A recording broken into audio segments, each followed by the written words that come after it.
Kaj bi lahko mi da sploh rekla enemu takmu, ki živi zdaj, leta 2021, pa recimo, da ga zanima tehnologija ali pa IT, da ne bova šla preveč na splošno, ker tudi nimava znanja glede drugih področji.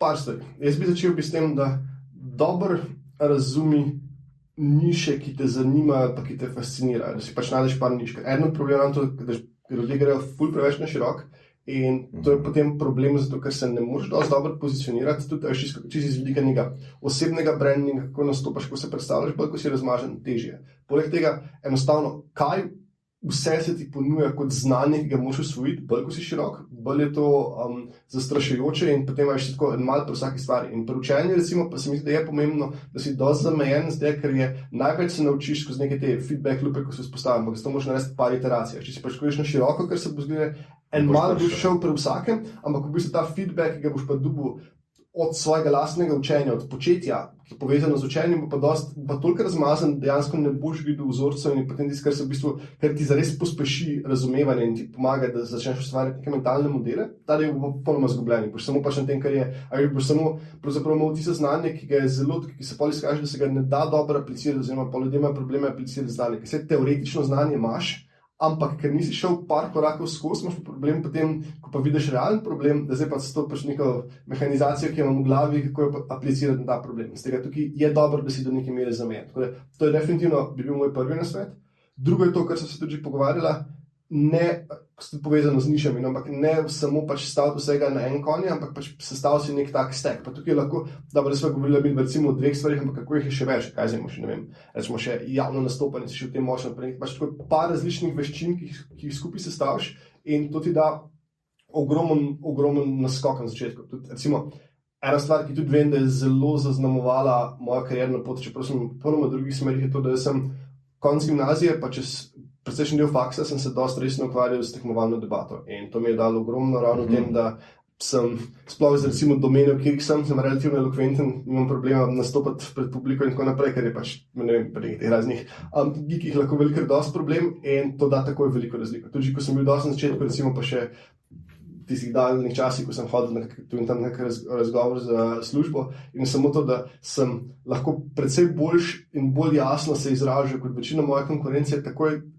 vzpostavil vtis, da sem bistveno boljši od njih, recimo dejansko nisem bil.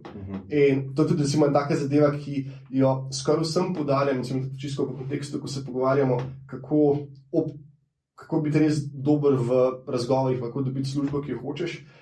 In potem ena stvar, ki jo tukaj delam, je sploh za pač neke te področja, ki jih dosti pokrivam, recimo programiranje, pa data science pa te zadeve, je, da delam mock intervjuje, ki pač v bistvu grejo z neko simulacijo intervjuja. In če pogledam tako zdaj nazaj, pa tega sem, po mojem letos sem teh mock intervjuje naredil tako že 30. Moj najbolj pogost feedback je to, da ljudje ne strukturirajo svojih odgovorov dosti dobro. Da nimaš tega, da ne znaš, da ne skomuniciraš tega, kaj je dejansko pomembno, pa kaj ni, ampak je tako zelo pač samo nek tok zavesti in potem se malo zgubiš, ampak to je pač precej težje slediti in enostavno ne izpade toliko močno. Ker to se bo tudi pol zgodilo, ker več, ko imaš izkušenj, bolj boš inherentno znal stvari jasno povedati. Zdaj se to je pol še soroden problem, ta curse of knowledge, ko recimo eksperti so dejansko dosti slabi za razlagati stvari, ker predpostavljajo, da je preveč, ampak to je ločen problem. Pa ne vejo, česa drugi ne vejo. Ja, in točno to je, pa se ne kalibrirajo dosti na publiko, ampak prvi korak je tega, da enostavno nimaš odgovora dosti strukturirani. In tukaj je pač ogromno razliko, lahko narediš z nečem ful preprostim, ko je samo si na intervju, dobiš na malo bolj kompleksno vprašanje, samo vdihneš, vprašaš, če je v redu, da si najprej skiciraš odgovor, ker skoraj vsako bo normalno bo rekel ja, če ti kdo reče ne, pač sam bejš, ker pač tukaj so še drugi problemi, bistveno bolj resni. In si pol tako, vzameš si minuto, 2 minuti in si enostavno na papir skiciraš, ne vem, nek outline ali mislim vzorce, kakšen način, v čem vse bom govoril. Kako si bojo sledila sporočila ali pa sporočila? Ja, kaj je pomembno, na kaj ne smem pozabiti, tudi nekaj, da si ti približno dobiš vsaj nek oris tega, kako bi nek ta narativni lok sledil. In potem tak odgovor bo neprimerno bolj prepričljiv in močnejši, kot če popolnoma improviziraš. In to je recimo pač ena zadeva, ki ti je tudi debata, da prvič samo orodje, kako tako rekoč za poljubno strukturirati svoje argumente, pa tudi konec koncev tako dosti na licu mesta potem sestavlja. Pa filozofija. Pa filozofija tudi, čeprav filozofija dejansko se mi zdi, da manj, ker je pri filozofiji tako, da je osnovni medij so neki relativno dolgi teksti, ker so pač vse so argumenti, ampak so tudi argumenti, ki so zelo razmazani. Tudi grejo pač zelo detajle, medtem ko pač v vsakdanjem življenju pa predvsem to, da ti je neki 5-minutni govor ali pa dejansko še krajši, pač ta elevator pitch to je tisti, kjer lahko narediš veliko razliko. In poleg tega je pač filozofija vedno je predpostavka filozofije, je ta pač filozof tam zaprt v svojem kabinetu obdan s knjigami, ko lahko vedno pogledaš to pa drugo pa tretje, ker se mi spet zdi, da je v večini primerov ni toliko zelo uporabno, kot samo tisti, da znaš na licu mesta, da ti da pač nekdo nek problem in znaš zbrati misli in potem o tem nekaj povedati. Tako recimo veščina, koliko ti da dodane vrednosti, pa recimo koliko high leverage veščina je gotovo ta pač nek debatni del bistveno močnejši.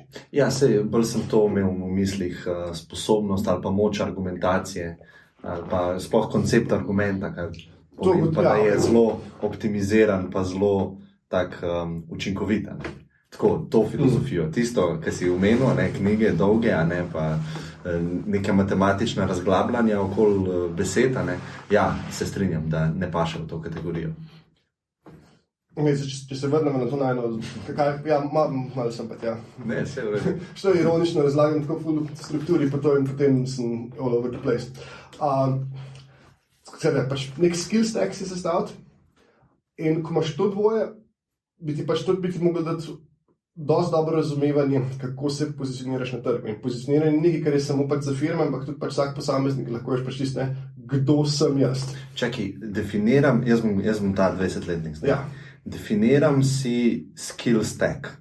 Se pravi, zberem si par področji ali pa par skillov, ki mislim, da bi bili konkurenčni na trgu in ki mene zanimajo. Tako je. Okay. Kako to naredim?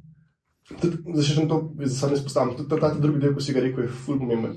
Tudi mene zanima, ker če nimaš tega interesa, pač enostavno ne, ker sploh na začetku je tako, je dost numbers game, pa je tudi, predvsej del časa bo trajalo med tem, da nekaj narediš, pa da imaš dejansko pač nek pozitiven signal nazaj iz trga ali karkoli in te more pač fascinacija držati. Pač samo je to tako recept, da postaneš zamorjen in potem enostavno nižaš svoje kriterije in si pač sem zadovoljen, če nimaš tega. Ampak zdaj, kako zbrati? Morda nek tak še ničti korak predvsem skupaj je to, da je tudi ful dobro, da se čim prej začneš neko prakso introspekcije. Povem, da to je tako, pač je nekoga tam, ko je 20 nekaj pripričal, da to počne, je ful težko, ampak po drugi strani je pa tudi neka zadeva, ki ti da ogromno razliko. Ker jaz pač delam je zase, recimo, da vsak teden si vzamem 1 uro časa in pogledam nazaj za ta teden, ki je minil in razmišljam o stvarih, kot so.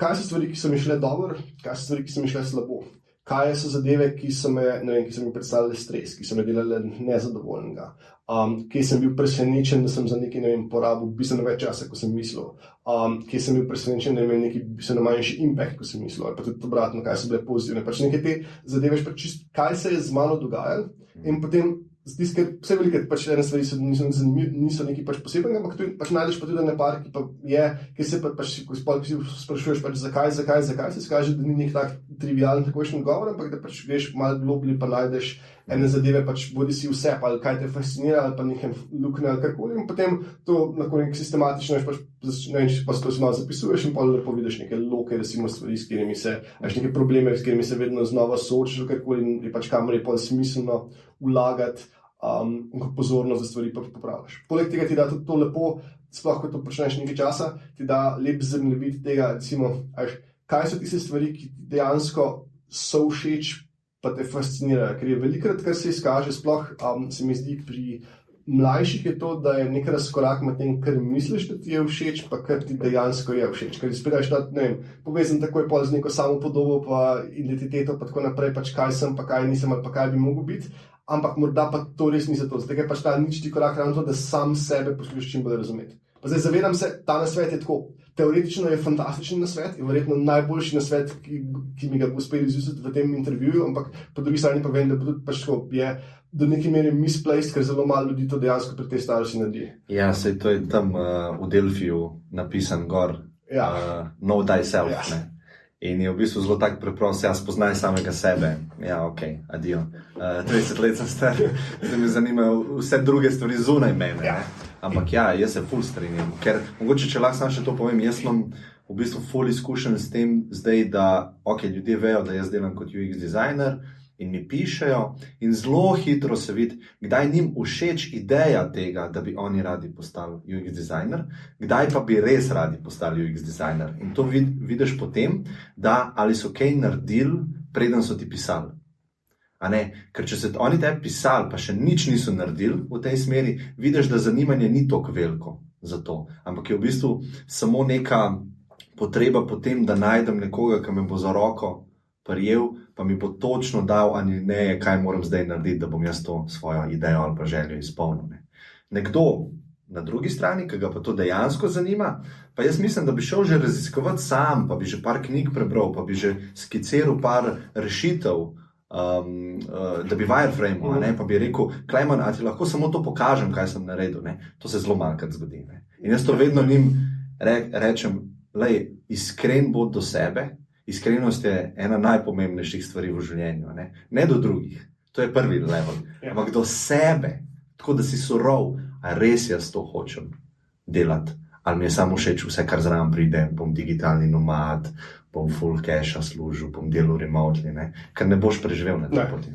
Sploh, ko si na začetku, ko še pač nimaš način, bo veliko nejev, ki jih boš doživel, pač rabiš imeti nekaj vseb, tisto, kar te drži po koncu, ker drugače je to samo recept za failure. Tako da, pač, to mislim, da je nek ta prvi korak, ko najdeš, kaj res početi. Pa vse to je, da si pozoren, ne vem, kaj me fascinira. Vse dobro, neko širše, recimo področje, smo rekla marketing, cool. Potem tudi, če dosti na široko, ne vem, spremljaš, pa bereš stvari, konec, ne vem, si član, ne vem, Facebook skupini ali Growth Hacking Slovenija, pa samo tam gledaš samo to, kjeri posti so mi bili dejansko zanimivi, pa kjeri komentarji, kjer je tisti, to je pa hudo, pa tukaj hočem pa nekaj več. Že to je več kot dovolj na prvem koraku, da potem se vsaj malo zameji področje in potem še tako, cool, tam se bojo pojavili neki koncepti, ki jih morda ne poznam, pa je to neka dodatna stvar, kaj se moram naučiti, da te koncepte razumem, pa ne vem, pa ne vidim, zakaj recimo neka logika argumenta, ko je bila tam taka, ne vidim, zakaj se je zgodilo, pa so spet to neke lukne, ki jih pač poskušam zapolniti, pa imaš kar naenkrat nek saj ta osnovno shemo, kaj je tisto, kar bi se naučil. In to je dosti.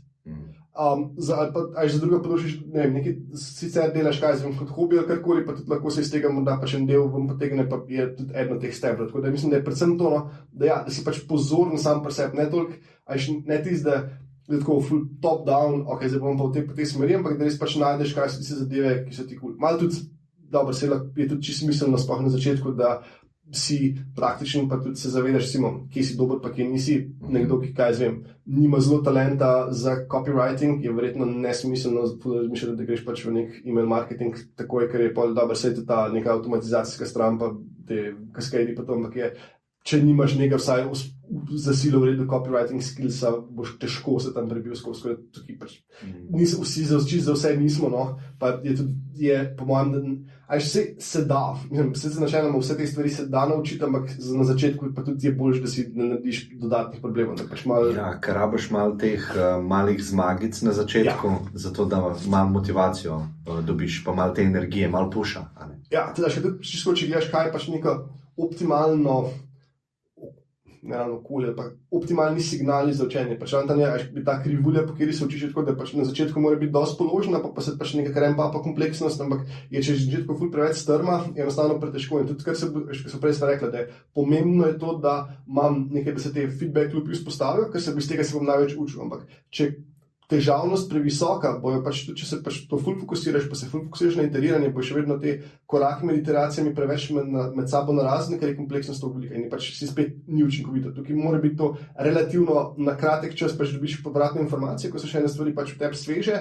To zdaj, koliko je ta frekvenca, je malo odvisen, vsaj kolikor sem se sam dospel dokopati do tega, je odvisno od vsakega posameznika, tako da tukaj ni nekega recepta, da bi rekel, zdaj pa optimalno je, da iteriraš enkrat na 14 dni, pač vidiš, kako ti leži, ampak to je pomembno, da pač se to nazaj dogaja. Če se preveč zaganeš v strm hrib, tudi ni sploh tako na začetku, je nevarna strategija. Oziroma, tisti, ko ima toliko močen, to neko prepričanje, to je pa to pravo, tako ne rabi teh nasvetov, ker se pač že... Oni zdaj delajo, ne poslušati. Točno to. Malo se hecam.